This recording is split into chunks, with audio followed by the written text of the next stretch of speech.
My brother framed me for stealing family money while I paid his rent, so I exposed him and took control of everything. I'm a 28-year-old guy, and for as long as I can remember, I've been the responsible one in my family. While my parents bounced between jobs and bills, I was the one who quietly kept the household from falling apart. I remember my first paycheck at 18, staring at the numbers on my bank app and feeling a strange mix of pride and exhaustion as I typed in transfers for rent, groceries, and a few overdue bills. Even when my younger brother, Jake, stumbled through life, late on rent, barely scraping through his classes, I was the one who covered him without hesitation. "Dude, you've got to get your act together," I'd mutter under my breath as I handed him another stack of cash, knowing he'd probably spent half on beer and snacks before he ever paid me back. It wasn't just money either, it was time, energy, and mental bandwidth. I'd stay late at work to cover shifts, skip my own plans to drive my mom to appointments, and silently handle arguments between my family members that could have easily pulled everyone apart. On the outside, I looked like the dependable guy everyone could count on, and inside, I felt a quiet satisfaction, like I was the glue holding everything together. But even then, there was a lingering unease. I'd catch Jake smirking after I bailed him out again, or notice my parents brushing over his mistakes while praising me for being responsible. Friends often told me I was being taken advantage of. "Man, he's exploiting you," they'd say over beers or in texts, shaking their heads.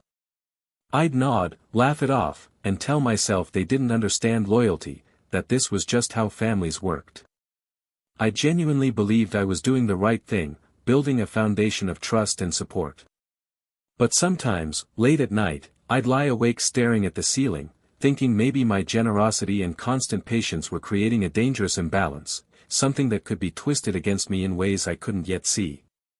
Little did I know, that blind trust one clung to would soon become the very thing that put me in the crosshairs of betrayal, and my life was about to take a turn I could never have imagined.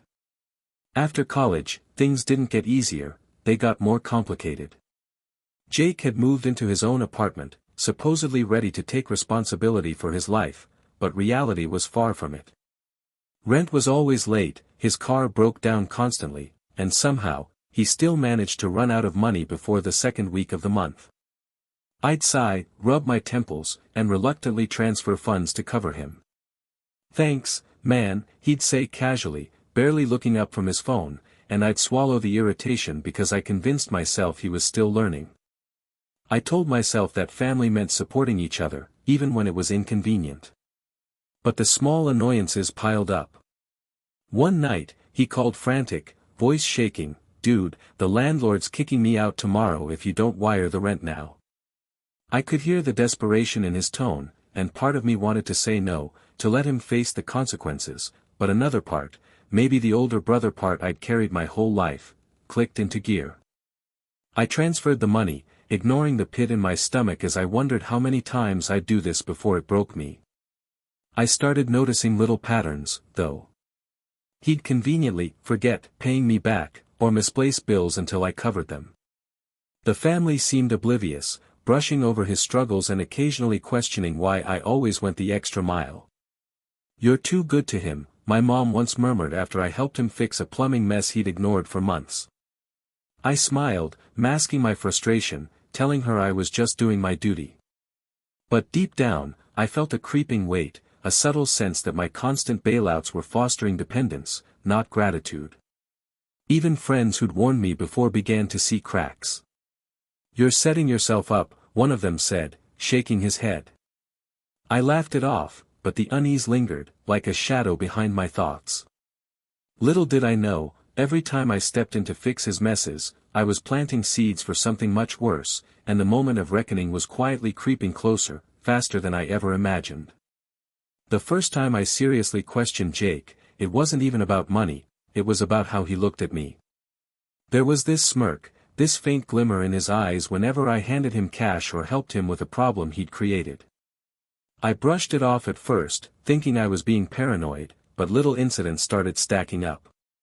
One evening, I found receipts lying around for online purchases I didn't recognize, expensive gadgets, random subscriptions, stuff he clearly bought without a second thought. When I asked him about it, he shrugged. I thought it was fine, man, you're always covering me anyway. His casual tone made my stomach twist. It wasn't just irresponsibility anymore, there was a sense of entitlement brewing, subtle but unmistakable. At the same time, I started noticing how our parents treated us differently. When he got into trouble, they would sigh and say, "He's still learning, give him time," but if I made a minor mistake, I'd get a lecture about responsibility. I felt the unfairness gnawing at me, but I ignored it, telling myself family dynamics were always messy. "It's okay," I muttered one night to myself while washing dishes, "he's my brother, I just need to be patient." But patience was becoming exhausting. Friends started nudging me again. "Dude, you can't keep doing everything for him," one said over lunch, eyes serious. "It's like he's manipulating you." I forced a laugh and nodded, the doubt gnawing at me but still buried under my sense of duty. Then came the first real red flag. Jake suddenly became defensive over seemingly trivial things. When I casually mentioned the missing receipts, he snapped, "Why do you always assume the worst about me?" His voice had that edge that made my chest tighten. It was the first time I realized that my generosity might not just be taken for granted, it could be twisted, weaponized, and used against me in ways I couldn't yet imagine. And for the first time, I wondered, was I protecting him, or was I blindly paving the way for my own downfall? By the time I turned 26, I was exhausted, but I couldn't stop.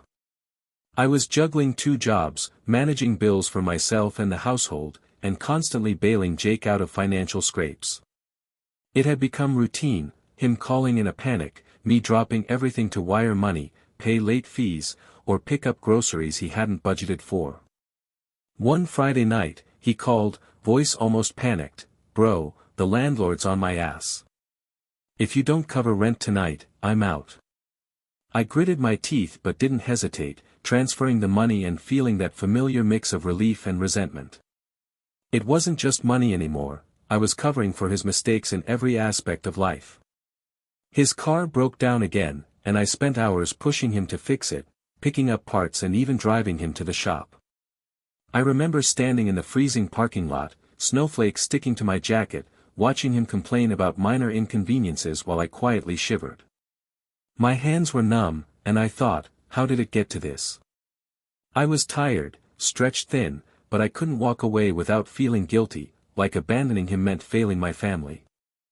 Meanwhile, strange things started to happen with our shared accounts. Small amounts would disappear, tiny enough to be dismissed, but enough to nag at the back of my mind. "Maybe it's just a mistake," I muttered, double-checking statements, feeling that uneasy tension crawling up my spine. My parents asked me once if I'd seen anything odd, and I answered calmly, hiding the gnawing suspicion building in my chest. Something felt off, though I couldn't put my finger on it yet. Every time I covered him, a tiny spark of dread flickered in my mind, as if I were laying the bricks for a trap I couldn't see. I thought I was helping, protecting, doing the right thing, but the truth was quietly waiting in the shadows, and I had no idea how quickly it would strike. It hit me like a punch to the gut. One evening, my parents sat me down with serious faces, and my chest sank before they even spoke. "We noticed money missing from the accounts," my dad said, voice tight. "Did you take it?" I froze. My stomach dropped, my mind racing, heart hammering against my ribs. "What? No. I would never." My words felt hollow even to me, because the accusation sounded so impossible. And then I saw it, Jake standing in the doorway, acting calm, almost casual, like he was observing my reaction with some quiet satisfaction. "It's okay, bro," he said, voice smooth. "It probably just looks bad because you handle everything, right?" My blood ran cold. I could feel the pieces snapping into place, the missing funds, the unusual withdrawals, the receipts I'd found but dismissed. They weren't mistakes. They were carefully orchestrated, twisted to frame me. I felt a wave of disbelief and anger crash over me at the same time. The brother I trusted, the one I sacrificed for, had used every act of kindness, every dollar, every favor against me. My parents, visibly confused and hurt, looked between us, not knowing who to believe. I opened my mouth to protest again, but Jake's expression told me he'd rehearsed this, planned it meticulously, and that my words wouldn't matter. The room felt colder suddenly, the hum of the heater and faint ticking of the clock amplifying the tension. I realized that my life had been manipulated from the inside, and all the support, all the sacrifices, had been weaponized. The brother I had protected, covered, and trusted had turned my own family against me. And as I stood there, chest tight and hands shaking, a single thought ran through my mind: I wasn't done yet. I wouldn't let him get away with this. That I had never felt so small, so powerless, in my entire life. My parents, confused and hurt, kept glancing between Jake and me, their faces a mixture of disbelief and worry. I tried to explain, to show them the receipts, the bank statements, the times I'd covered him, but my words felt useless. We don't know what to believe anymore," my mom whispered, tears welling in her eyes. I sank into the nearest chair, the weight of betrayal pressing down like an anvil.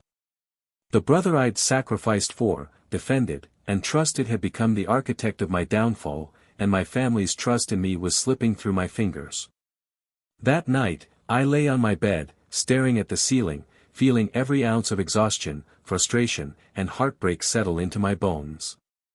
The apartment felt colder than usual, the hum of the heater echoing through the empty space like a mocking reminder of my failure. I replayed every moment, every time I transferred money, covered his debts, or excused his irresponsibility. Each memory now felt like evidence stacked against me. Friends tried to reassure me, "You'll fix this, just give it time," but their voices were distant, drowned out by the echoing sense of isolation. I questioned everything, my judgment, my trust, my willingness to always put family before myself. Was I naive? Was I blind? The thought that the people I loved most could so easily believe a lie I had no part in shattered something inside me. I felt cornered, humiliated, and utterly alone, like I was drowning in my own goodwill. And yet, in the midst of that despair, a spark of clarity flickered. I wasn't going to crumble completely, not yet. I realized that if I wanted to reclaim my life, my dignity, and my family's trust, I had to be smarter than Jake. I had to play a game he didn't even know I could play. But I had no idea how high the stakes were, or how carefully I would need to plan before striking back. I spent the next few weeks in a haze, pretending everything was normal while quietly digging for the truth. Every interaction with Jake felt like walking through a minefield, and I had to be careful not to give away that I was onto him. I started tracing all transactions, comparing dates, receipts, and bank statements, piecing together the puzzle he thought I'd never notice. Late nights became my routine, scrolling through spreadsheets, screenshots, and old emails, trying to catch the tiniest discrepancy that would prove what he had done. My hands ached from typing, my eyes burned from staring at the screen, but every little clue I found made the fire inside me grow. I began installing small measures to monitor things more closely, setting up alerts on accounts, documenting every deposit and withdrawal, even noting his excuses in a journal. It was exhausting, mentally and emotionally, pretending everything was fine while my brother acted as if he was still untouchable. "Bro, are you seriously still working on this?" Jake asked casually one evening, leaning against the doorway. I smiled faintly, masking the storm behind my eyes. "Just making sure everything's in order," I said, voice calm. He nodded, oblivious that I was meticulously recording every lie and every manipulation. Each discovery added weight to my plan. The evidence was piling up, like bricks forming a wall I could finally lean on when confronting him. I even reached out to friends who'd noticed subtle inconsistencies, confirming details I couldn't verify alone. The more I uncovered, the more I realized just how long he'd been manipulating everyone, and how carefully he had framed me. By the end of the week, I had a complete timeline, every withdrawal, every forgotten transfer, every fabricated excuse documented and cross-checked.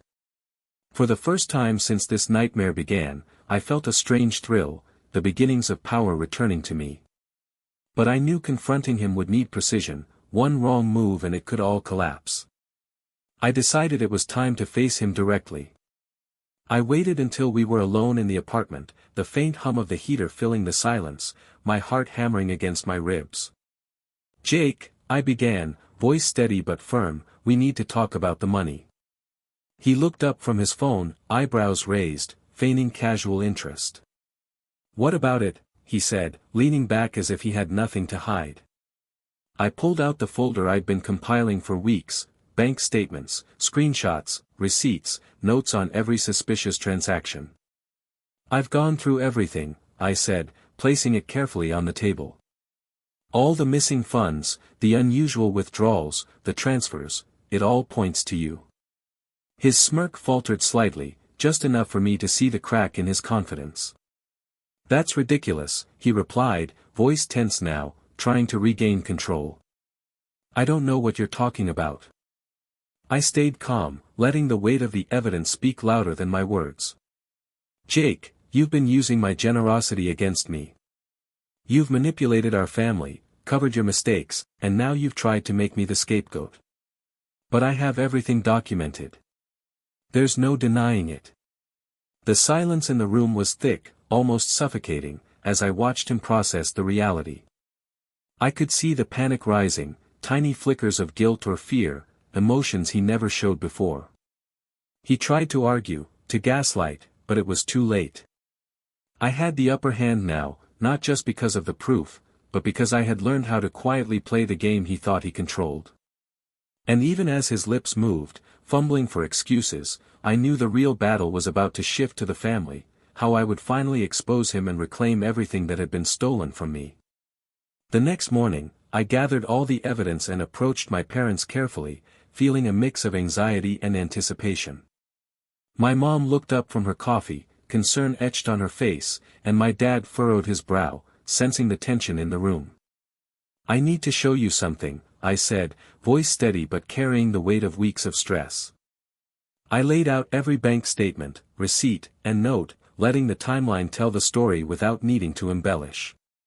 My hands trembled slightly, not from fear, but from the emotional release of finally taking a stand.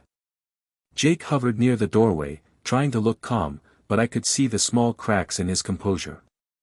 "What's all this?" my mom asked, voice hesitant, eyes flicking between us. I pointed to the documents. "Everything points to Jake. He's been manipulating the accounts, covering his mistakes, and framing me for missing money." The room went silent, heavy with disbelief. My dad leaned forward, reading over the papers carefully, jaw tightening as realization settled in. Jake tried to speak, his voice trembling just a little.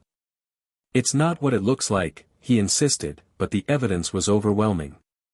Every withdrawal, every excuse, every fabricated story he'd spun for months now lay bare before our eyes. My parents exchanged glances, hurt and frustration mingling with shock. For the first time in weeks, I felt a sense of vindication.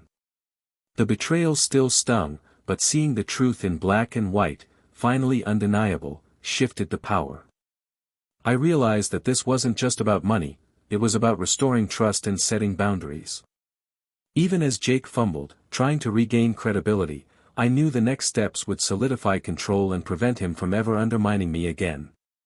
But the tension in the room was thick, and the fallout from this exposure was far from over. After the initial shock settled, I realized that exposing Jake was just the first step. The next challenge was reclaiming control, of the finances, the household, and the trust that had been undermined for years. I carefully set up new rules, joint accounts had limits, every transaction was documented, and responsibilities were clearly divided. My parents, still processing the betrayal, looked to me for guidance, and I felt a mix of relief and the weight of responsibility settling back on my shoulders. Jake, once untouchable and carefree, now had to answer for every action. I watched him flinch as I calmly outlined the boundaries and expectations. "From now on, everything is transparent," I told him, voice firm but measured. "No more excuses, no more hiding, and no more blaming me for your mistakes."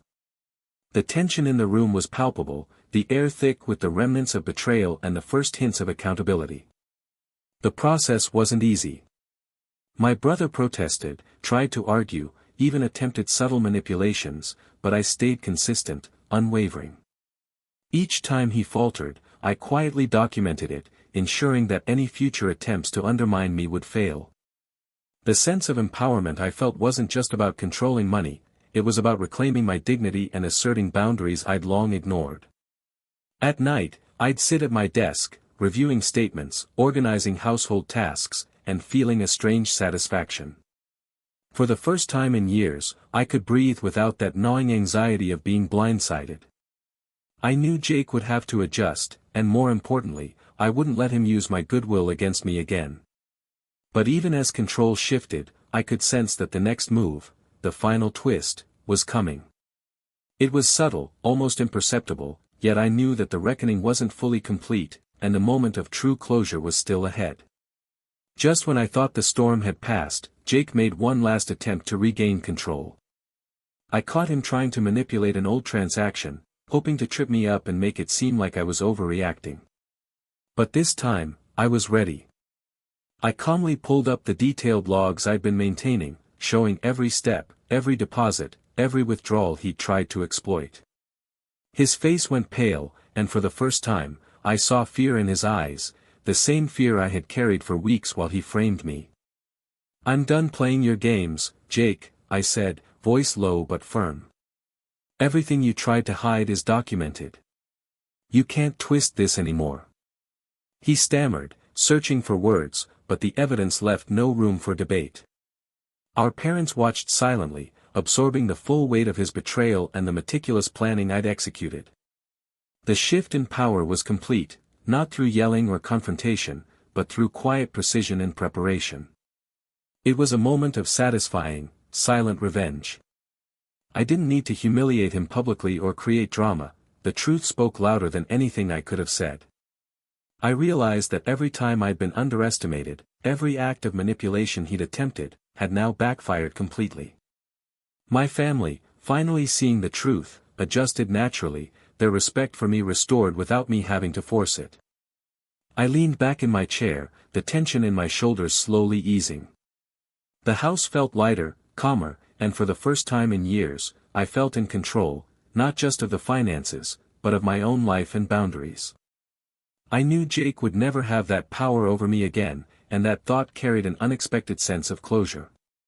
Yet, as the dust settled, I couldn't help but feel a quiet reflection on the lessons learned. Trust must be earned, boundaries must be enforced, and sometimes, the most powerful justice is patient, meticulous, and completely undeniable. In the weeks that followed, the household slowly returned to a fragile equilibrium.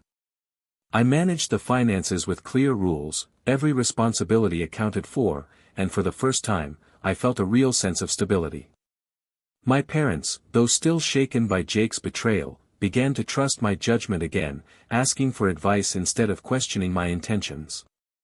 The house felt lighter, less tense, and I could finally breathe without constantly looking over my shoulder. Jake kept a low profile, aware that his manipulations no longer worked.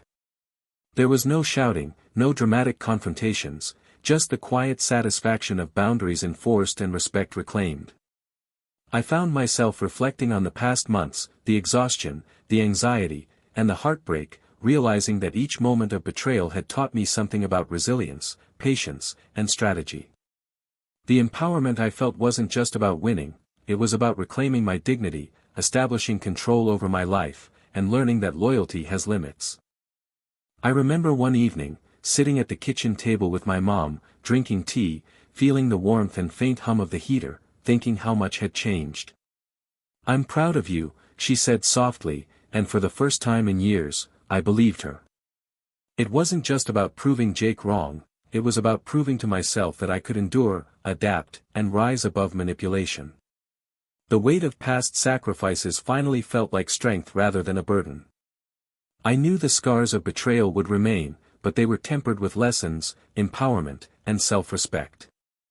I had restored not only the balance in my family but also my own confidence and sense of justice. And as I looked around, seeing my parents more at ease and Jake finally accountable for his actions, I understood something profound. True victory doesn't always come with drama, it comes with control, clarity, and the quiet satisfaction of having survived and reclaimed your life. For the first time in a long time, I felt at peace.